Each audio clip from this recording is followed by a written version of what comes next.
Assalamualaikum warahmatullahi wabarakatuh. Bismillahirrahmanirrahim. Alhamdulillah rabbil alamin, wassalatu wassalamu ala asyrafil anbiya'i wal mursalin wa ala alihi wa sahbihi ajma'in. Qala rabbi shrah li sadri wa yassir li amri wahlul 'uqdatam min lisani yafqahu qawli, amma ba'd. Apa khabar anak-anak pelajar tahun 3 sekalian? Diharapkan semuanya dalam keadaan baik, dalam keadaan sihat walafiat di samping keluarga yang tercinta. Amin ya Allah. Jadi insya-Allah pada hari ini kita akan sambung ulang kaji kita unit 4, tentangan kafir Quraisy terhadap dakwah Nabi sallallahu alaihi wasallam. Namun sebelum itu, seperti biasa anak pelajar bolehlah mengeluarkan buku teks sirah tahun 3 dan terus pergi kepada muka surat 11. Jadi pada minggu lepas kita sudah pun selesai ulang kaji dakwah secara terbuka. Diharapkan anak pelajar masih lagi mengingatinya.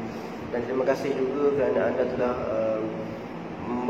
menyelesaikan tugasan yang saya bagi itu dengan cukup baik. Jadi insyaAllah pada hari ini kita akan pergi kepada muka surat 11, tentangan kafir Quraisy terhadap dakwah Nabi sallallahu alaihi wasallam. Saya akan baca dan juga huraikan dan pergi bagi sisi penting. Jadi harus diharapkan anak pelajar dapat dengar dengan baik. Ekoran daripada dakwah Rasulullah sallallahu alaihi wasallam yang dijalankan secara terbuka, secara terang-terangan, orang kafir Quraisy mula memberi penentangan dan berusaha untuk menggagalkan dakwah Rasulullah sallallahu alaihi wasallam. Hal ini kerana bilangan pengikut Rasulullah sallallahu alaihi wasallam semakin bertambah. Jadinya apabila baginda Nabi sallallahu alaihi wasallam telah pun membuat dakwah secara terbuka, jadi bilangan pengikutnya ramai. Jadi menimbulkan rasa ketidakpuasan hati orang kafir Quraisy pada ketika itu. Jadi disebabkan Nabi berdakwah secara rahsia, pengikut Nabi semakin bertambah, orang yang peluk Islam makin bertambah. Jadi orang kafir Quraisy jadi sakit hati pada ketika itu. Jadi kita pergi perenggan yang kedua. Kasih sayang kaum Quraisy kepada Rasulullah sallallahu alaihi wasallam sudah bertukar benci menjadi benci. Segala kebenaran baginda didustakan dan perbuatan baik baginda diejek-ejek. Antara faktor penentangan kaum Quraisy terhadap dakwah Rasulullah SAW adalah seperti berikut. Ini antara orang kata faktor ni punca kenapa kaum Quraisy menentang dakwah Nabi SAW. Yang pertama sekali, menyeru supaya beriman kepada Allah. Ini antara punca yang dia attack Nabi. Yang kedua, menghapuskan amalan menyembah berhala. Seperti mana yang kita tahu, orang kafir Quraisy ini mengamalkan ajaran nenek moyang mereka, iaitu menyembah berhala. Yang ketiga, menegah sebarang bentuk penindasan dan maksiat seperti riba dan menjual patung berhala. Di mana yang kita tahu juga orang kafir Quraisy ini, kalau dalam jual beli, kalau dalam peminjaman, memang mereka amalkan riba. Dan juga Nabi ini diharamkan menjual patung berhala. Dalam mereka sembah berhala, Nabi pula tak bagi jual lagi. Itu antara salah satu faktor di mana orang kafir Quraisy menentang Nabi sallallahu alaihi wasallam. Yang keempat, pembesar-pembesar Quraisy bimbang Rasulullah sallallahu alaihi wasallam akan mengambil alih kepimpinan Mekah dan menggugat kedudukan mereka. Jadi pembesar-pembesar Quraisy yang kafir ni, yang tidak memeluk Islam ni, dia tergugat. Dia kata kalau aku biar Nabi Muhammad ni, makin lama pengikut makin ramai. Orang yang memeluk Islam makin lama makin ramai. Jadi dia tergugat kalau Nabi Muhammad ni dapat menguasai Mekah, dapat menjadi pemerintah di Mekah. Yang kelima, melarang mereka mengamalkan cara hidup berpuak-puak dan menindas golongan yang lemah. Seperti mana juga yang kita tahu, orang kafir Quraisy ini memang adat mereka, kalau siapa, mereka tidak ada istilah bantu-membantu, tidak ada istilah yang kaya menolong yang miskin. Pada mereka, yang kaya tetap kekal kaya, yang miskin tetap akan miskin, dan mereka akan tindas. Itu yang Nabi cegah, Nabi tak bagi. Nabi kata kita kena bantu-membantu lah, yang kaya tolong yang susah. Yang susah selepas dibantu, tingkatkan lagi usaha. Namun orang Arab, orang kafir Quraisy ni, dia tidak begitu. Dia tak suka apa yang Nabi suruh, apa yang Nabi cuba nak buat itu. Dia lebih suka cara dulu. Kalau aku dah kaya, aku tetap kaya. Engkau yang susah, orang yang miskin, tetap kata orang miskin, aku boleh tindas menjadi hamba selama-lamanya. Itu yang dia tak minat. Namun Nabi cuba ubah. Jadi kita tengok muka surat 12. Rasulullah sallallahu alaihi wasallam juga menghadapi ancaman daripada kaum Quraisy semasa berdakwah. Semasa berdakwah pun dia dapat ancaman lagi, dia dapat ugutan lagi. Apa dia ancaman dan ugutan yang Nabi dapat itu? Kita tengok yang pertama, menghentikan urusan dengan Rasulullah sallallahu alaihi wasallam.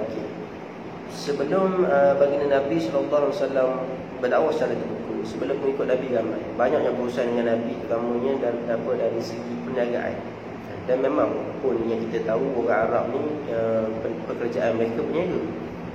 Jadi mereka menghentikan urusan dengan Rasulullah SAW, urusan perniagaan khususnya. Jadi yang kedua, rumah Rasulullah SAW dibaling dengan najis muka. Dia ambil tai muka tu, dia kelempar dekat rumah Nabi. Tai tu dah lah najis, benda yang kotor, yang berbau busuk, dia kelempar kat rumah baginda Nabi SAW.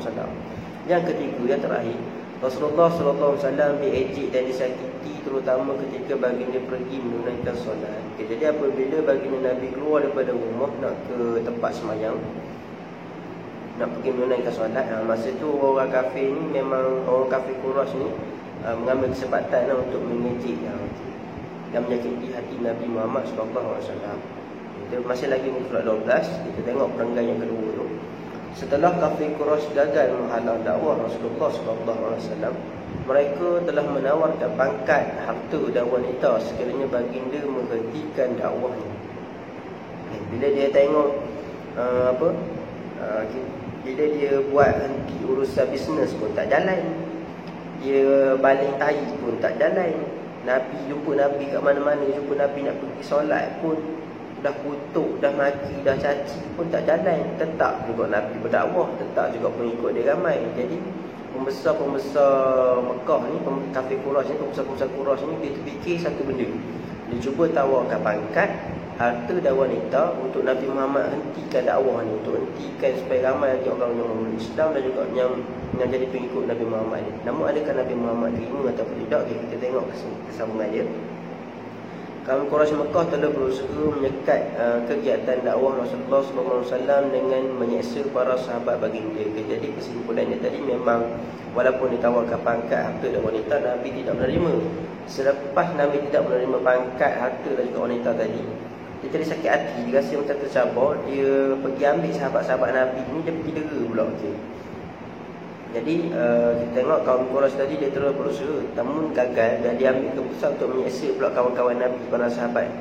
Jadi kita tengok yang pertama sekali, menyeksa golongan hamba seperti Bilal bin Rabah dan keluarga Yasir. Yang kedua, memulaukan keluarga Bani Hashim dan Bani Abdul Muttalib. Yang ketiga, menghalang golongan hamba dan orang yang lemah daripada memeluk Islam. Yang keempat, mengugut untuk membunuh sesiapa sahaja yang menerima ajaran Islam. Yang kelima, menghentikan semua urusan dengan orang Islam.